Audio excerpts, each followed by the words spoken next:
السلام علیکم ورحمۃ اللہ وبرکاتہ۔ عزیز طالبات مکرمات،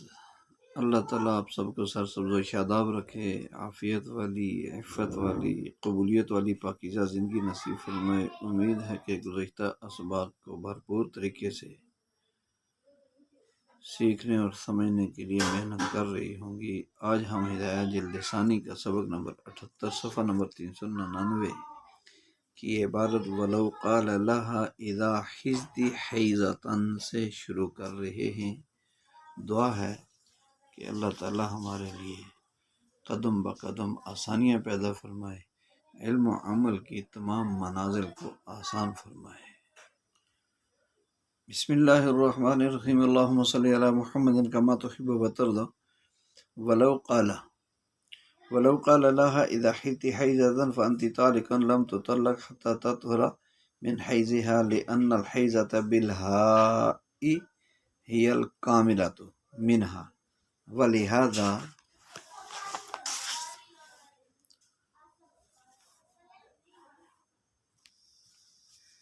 ولهذا حمل علي في حديث الاستبراء وكمالها بانتهائها وذلك بالطهر وإذا قال أنت طالق إذا صمت يوما طلقت حين تغيب الشمس في اليوم الذي تصوم، لأن اليوم إذا قرن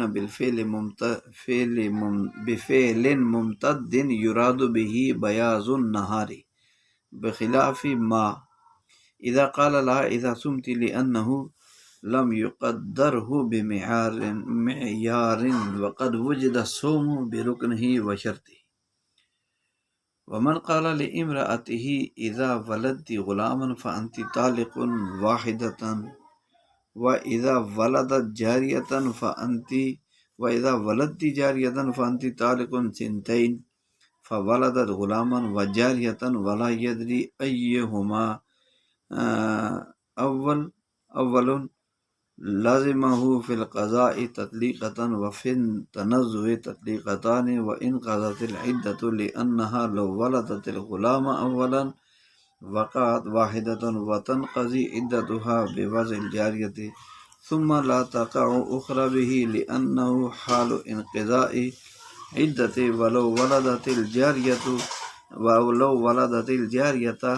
أولا وقعت تطليقتان وإن قضت عدتها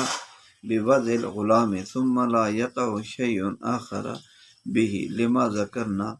أنه حال الانقضاء، فإذا في حال يقع واحدة وفي حال يقع سنتان فلا يقع ثانية بالشك والاحتمال، والأولى أن نأخذ بالسنتين تنزها واحتياطا والعدة منقضية بيقين لما بينا۔ وإن قال لها إن كلمت أبا عمرو وأبا يوسف فأنت طالق ثلاثا ثم طلقها واحدة فبانت، وإن قضت عدتها فكلمت أبا عمرو ثم تزوجها فكلمت أبا يوسف فهي طالق ثلاثا مع الواحدة الأولى۔ وقال ظفر رحمه الله لا يقع وهذه على وجوه، أما إن وجد شرطان في الملك فيقع الطلاق وهذا ظاهر أو وجدا في غير الملك فلا يقع، أو وجد الأول في الملك والثاني في غير الملك فلا يقع أيضا، لأن الجزاء لا ينزل في غير الملك فلا يقع، أو وجد الأول في غير الملك والثاني في الملك، وهي مسألة الكتاب الخلافية۔ له اعتبار الأول بالثاني إذ هما في حكم الطلاق كشيء واحد، ولنا أن صحة الكلام بأهلية المتكلم، إلا أن الملك يشترط حالة التطليق ليصير الجزاء غالب الوجود لاستصحاب الحال فيصح اليمين، وعند تمام شرط لینزل الجزاء لأنه لا ينزل إلا في الملك وفيما بين ذلك الحال حال بقاء اليمين فيستغني عن قيام الملك إذ بقاؤه بمحله وهو الذمة۔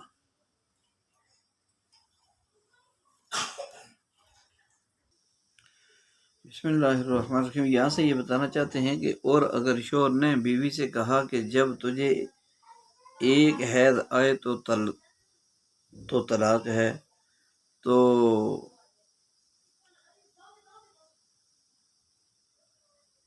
تمہیں ایک حیض آئے تو طلاق ہے، تو جب تک بیوی اس حیض سے پاک نہیں ہوگی وہ اس پر طلاق واقع لم تطلق طلاق واقع نہیں ہوگی اس پر یہاں تک کہ اس حیض سے پاک ہو جائے۔ تو جب تک بیوی اس حیض سے پاک نہیں ہوگی اس پر طلاق واقع نہیں ہوگی۔ لأن الحیضۃ اس لیے کہ ہا کے ساتھ حیضۃ سے مراد کامل حیض ہے۔ یہ ہا سے مراد جو حیضہ تن کے آخر میں یہ گول تا ہے نا، یہ ہا کی شکل میں ہے، تو اس ہا کا بتا رہے ہیں لأن الحیضۃ بالہا، اس لیے کہ لفظ حیضہ ہا یعنی گول تا کے ساتھ اس سے مراد کامل حیض ہے۔ لہذا اسی وجہ سے، کس وجہ سے کہ حیضتن کے لفظ ہا کے کامل حیض مراد ہونے کی وجہ سے، کامل حیض مراد ہونے کی وجہ سے کیا ہوگا کہ حدیث استبراء میں بھی حیض کو کامل حیض پر محمول کیا گیا ہے۔ اس وجہ سے کہ حدیث استبراء میں حمل علیہ کے لفظ میں بھی حیض کو کامل حیض، جہاں لفظ حیضۃ آیا نا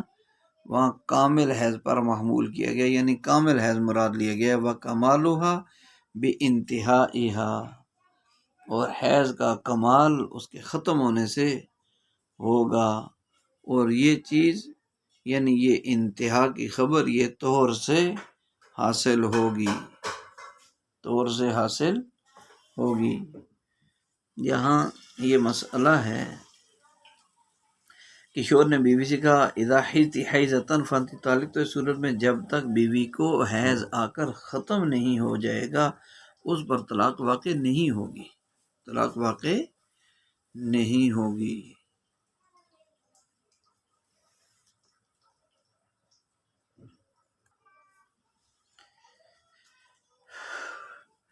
کیونکہ صورت مسئلہ میں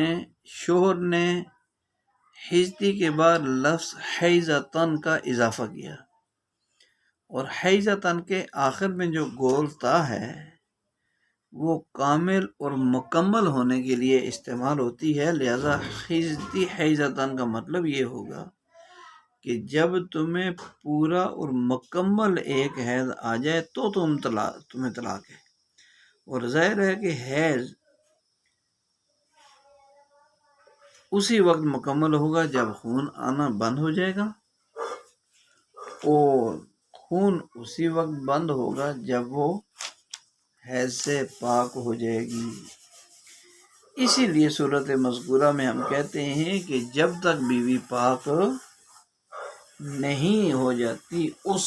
وقت تک اس پر طلاق بھی واقع نہیں ہوگی، طلاق بھی واقع نہیں ہوگی۔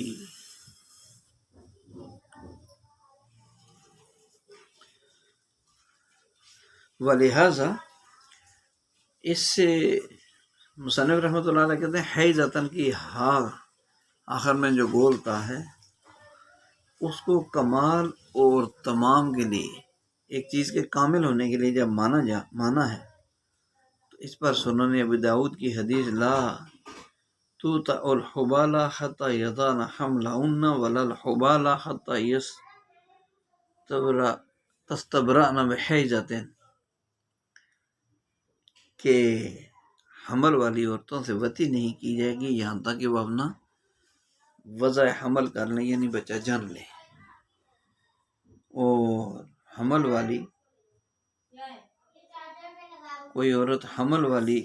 اس وقت تک نہیں ہوگی یہاں تک کہ وہ حیض کے ذریعے استبراء نہ کر لے، یعنی حیض جو ہے جب آنا بند ہو گیا تو اس کا مطلب ہے یہ حمل والی کہلائے گی۔ تو اس حدیث سے استدلال کیا ہے اور یہ ثابت کیا ہے کہ اس حدیث میں بھی بے حیضتن کی گول طاق کو کمال اور تمام ہی پر محمول کیا گیا ہے، اور کامل ایک حیض سے پہلے صحابہ کرام رضی اللہ عنہم کو باندیوں سے ہم بستری کرنے سے روک دیا گیا تھا، لہذا جس طرح وہاں حیضتن کی طاق کمال کے لیے ہے، اسی طرح یہاں بھی حیضتن کی طاق کمال اور تمام کے لیے ہوگی۔ آگے وَإِذَا قَالَ أَنْتِ طَالِقٌ إِذَا صُمْتِ يَوْمًا، کہ تو طلاق والی ہے، تو کیا ہے؟ تو طلاق والی ہے جب تو ایک دن روزہ رکھے گی۔ یہ شوہر نے کہا کہ جس دن تو روزہ رکھے تجھے طلاق ہے، تو حین تغیب طلقت، تو وہ طلاق والی ہو جائے گی جب سورج کیا ہو جائے گا؟ اس دن کا سورج ڈوب جائے گا جب اس نے روزہ رکھا۔ شوہر نے کہا جس دن تو روزہ رکھے تجھے طلاق ہے، تو جس دن بیوی روزہ رکھے گی اسی دن سورج غروب ہونے پر وہ طلاق والی یعنی مطلقہ ہو جائے گی۔ لأن اليوم اذا قرن بفعل، اس لیے کہ جب یوم کو فعل ممتد کے ساتھ ملایا جاتا ہے، متصل کیا جائے، تو اس سے یراد بہی بیاض النہار، دن کی سفیدی مراد ہوتی ہے، بیاض نہار مراد ہوتی ہے، بخلاف ما اذا قال لها، بخلاف اس صورت کے کہ جب شوہر نے بیوی سے اذا سمتی کہا، بخلاف اس کے کہ جب شوہر نے بیوی سے کہا اذا سمتی، لأنه لم يقدر بمعیار، کیونکہ اس نے روزے کو کسی معیار کے ساتھ مقدر نہیں کیا، کسی معیار کے ساتھ مقدر نہیں کیا۔ وقد وجد الصوم برکنہ وشرطہ، اور روزہ اپنے رکن اور اپنی شرط کے ساتھ پایا گیا ہے۔ اس عبارت کا خلاصہ مطلب یہ ہے کہ اگر کسی آدمی نے اپنی بیوی سے یوں کہا کہ جس دن تم روزہ رکھو گی، جس دن تم روزہ رکھو گی تو تمہیں طلاق ہے، اب بیوی پر محض روزہ رکھنے سے ہی طلاق واقع نہیں ہو جائے گی، محض روزہ رکھنے سے ہی طلاق واقع نہیں ہو جائے گی، صرف روزہ رکھنے سے طلاق واقع نہیں ہو جائے گی۔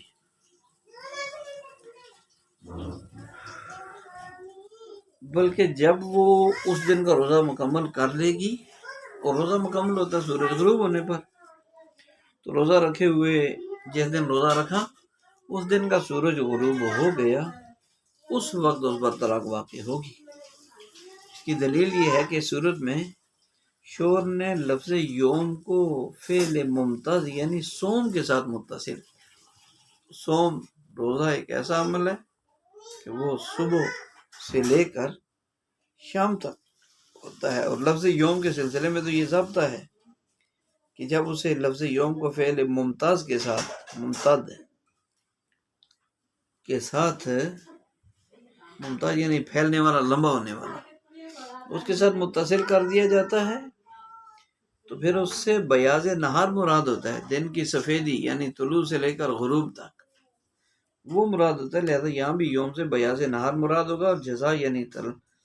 طلاق واقع ہونے کے لیے پورے دن کا روزہ رکھنا ضروری ہوگا۔ یوم یعنی دن کی سفیدی مکمل ہونے سے پہلے بیوی پر کوئی طلاق واقع نہیں ہوگا۔ اس کے برخلاف اگر شوہر نے بیوی سے یہ کہا انتی طالقن اذا سمتی، اوپر تھا اذا سمتی پہلے تھا، انتی طالقن اذا سمتی، ٹھیک ہے، تو انتی طالقن اذا سمتی کہا اور یوم کا لفظ ذکر نہیں کیا، تو اس صورت میں مطلق صوم سے ہی طلاق واقع ہو جائے گی۔ یعنی شوہر نے بیوی سے کیا کہا؟ انتی طالقن اذا سمتی، انتی طالقن اذا سمتی کہا، یومن نہیں بولا، یوم کا لفظ ذکر نہیں کیا، تو اس صورت میں مطلق صوم سے ہی طلاق واقع ہو جائے گی، اور وقوع طلاق کے لیے غروب شمس تک انتظار کرنے کی ضرورت پھر نہیں ہوگی، کیونکہ اس صورت میں شوہر نے یوم کے بغیر یوم کو استعمال ہی نہیں کیا، صرف اذا سمتی آخر میں کیا دیا، تو اذا سمتی پر طلاق کو مشروط کیا ہے، لہذا صورت میں سوم معیار یعنی وقت سوم کے مقررہ وقت غروب آفتاب تک خالی ہے، لہذا مطلق سوم یعنی اپنے رکن کھانے پینے جماع سے رکنے اور اپنی شرط یعنی نیت اور حیض اور نفاس سے طہارت کے ساتھ پایا گیا، اس لیے اسی مطلق سوم سے طلاق واقع ہو جائے گی اور غروب شمس تک انتظار کرنے کی ضرورت نہیں رہے گی۔ ومن قال لامرأته، اور جس آدمی نے اپنی بیوی سے کہا جب تو لڑکا جنے تو تمہیں ایک طلاق، اور لڑکی جنو گی تو تمہیں 2 طلاق۔ جس نے اپنی بیوی سے کہا اگر تم لڑکا جنو گی تو تمہیں 1 طلاق، اگر تم لڑکی جنو گی تو تمہیں 2 طلاق۔ پھر بیوی نے لڑکا اور لڑکی جنے، بیوی نے دونوں کو جنم دے دیا، ولا یدری ایہما اول، اور یہ معلوم نہیں کہ ان میں سے پہلے کس کی ولادت ہوئی ہے، تو لازمہ فی القضاء تطلیقتاً، تو پھر کیا ہوگا، قضاءً بیوی پر 1 طلاق واقع ہوگی اور لازم ہوگی، اور تورعاً اس پر 2 طلاق لازم ہوں گی، اور پھر تنزع یعنی ذرعاً اس پر کیا ہوں گی 2 تنزعاً یعنی احتیاط کے درجے میں پرہیز کی وجہ سے 2 طلاق واقع ہوں گی۔ وَإِنْقَضَتِ الْعِدَّةُ، اور عدت بھی پوری ہو جائے گی، اسی پیدائش کے دوران یہ عدت بھی پوری ہو جائے گی، لِأَنَّهَا، اس لیے کہ بیوی نے اگر لڑکا جنا، پہلے لڑکا جنا تو پھر 1 طلاق واقع ہوگی، اور اس کی عدت جو ہے وہ لڑکی پیدا ہوتی ہے عدت ختم، کیونکہ عدت وضع حمل ہے اور لڑکی ابھی پیٹ میں موجود ہے، تو وضع حمل جیسے ہی بچی بھی جنے گی تو عدت بھی ختم ہو جائے گی۔ ثم لا تقع اخرى به، پھر اس بچی کے جننے کی وجہ سے اس کو دوسری طلاق واقع نہیں ہوگی، لأنه حال انقضاء العدہ، اس لیے کہ یہ تو جو بچی کو جنا تو وہ تو عدت کی حالت میں تھی، کیونکہ وہ عدت پوری ہونے کا زمانہ ہے۔ ولو ولادت الجاریہ، اور اگر بیوی نے پہلے لڑکی کو جنا تو پھر 2 طلاقیں واقع ہو جائیں گی، اور اس کی عدت پوری ہو جائے گی لڑکے کی ولادت کے ساتھ۔ ثم لا یقع شیء آخر، پھر اور کچھ بھی واقع لڑکے کی ولادت کی وجہ سے کچھ بھی واقع نہیں ہوگی، پھر اس سے اور کوئی طلاق واقع نہیں ہوگی اس دلیل کی وجہ سے جو ہم نے ذکر کی ہے، انہ حال الانقضاء، جو ہم نے اس دلیل کی وجہ سے جو ہم نے ذکر کی کہ یہ عدت پوری ہونے کی حالت ہے، یہ عدت پوری ہونے کی حالت ہے۔ فَإِذًا فِي حَالٍ يَقَعُ وَاحِدًا، تو پھر کیا ہوگا کہ لہذا جب ایک حالت میں 1 طلاق واقع ہو رہی ہے اور دوسری حالت میں 2 طلاقیں، فی حال، ایک حالت میں 1 طلاق واقع ہو رہی ہے، وفی حال، اور ایک حالت میں یعنی دوسری حالت میں 2 طلاقیں واقع ہو رہی ہیں، فلا یقع الثانیہ بشک والاحتمال، تو دوسری طلاق شک اور احتمال کی وجہ سے واقع نہیں ہوگی، والاولا، اور بہتر یہ ہے کہ تورع یعنی احتیاط کے پیش نظر ہم 2 طلاقوں کو ہی واقع مانیں، تنزعاً و احتیاطاً، احتیاط اور تنزع یعنی پرہیز کے درجے میں ہم 2 طلاقوں کو پوری واقع ہونا مان لیں، اور عدت تو یقینی طور پر وعدت منقضیۃ بیقین، عدت یقینی طور پر پوری ہو چکی ہے، لما بینا، اس دلیل کی وجہ سے جو ہم نے بیان کر دی۔ اس میں مزید سمجھانے والی وہ بات تو کچھ بھی نہیں، بس اتنا ہے۔ وَإِنْ قَالَ لَهَا إِنْ كَلَّمْتِ عَمْرًا، یہ ایک الگ مسئلہ شروع ہو رہا ہے،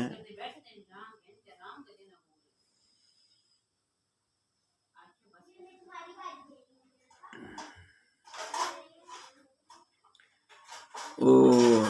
اگلا یہ کہ وَإِنْ قَالَ لَهَا، اور اگر شوہر نے اپنی بیوی سے کہا کہ اگر تم نے ابو عمر اور ابو یوسف سے بات کی تو تمہیں طلاق ہے، اور تمہیں طلاق 3 طلاق ہے، فَأَنْتِ طَالِقٌ ثَلَاثًا ثُمَّ طَلَّقَ وَاحِدًا،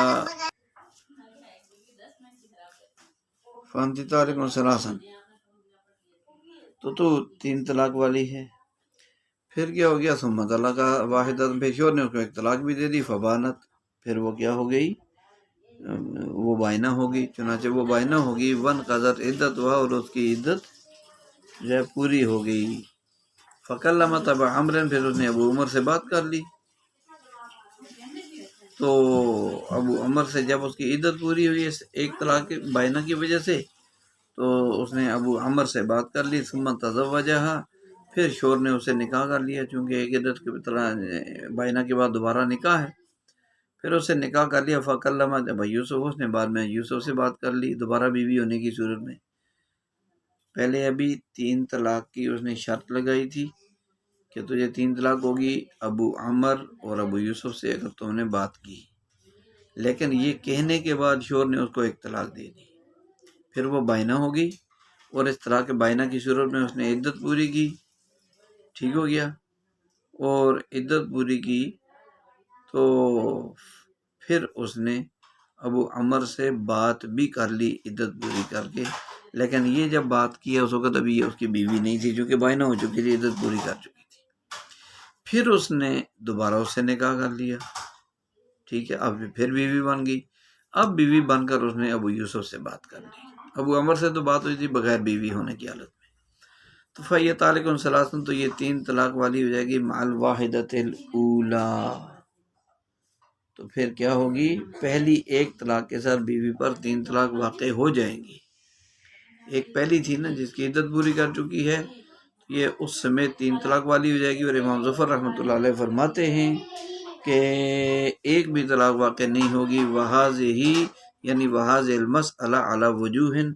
اور اس مسئلہ کی کئی جو ہے چند قسمیں ہیں یا چند صورتیں، اور یہ مسئلہ چند صورتوں پر منقسم ہے، مشتمل ہے۔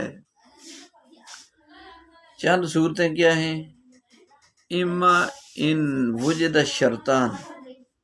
اگر دونوں شرطیں ملکیت میں پائی جائیں، یعنی ابو عمر سے بھی بات کرنا، ابو یوسف سے بات کرنا،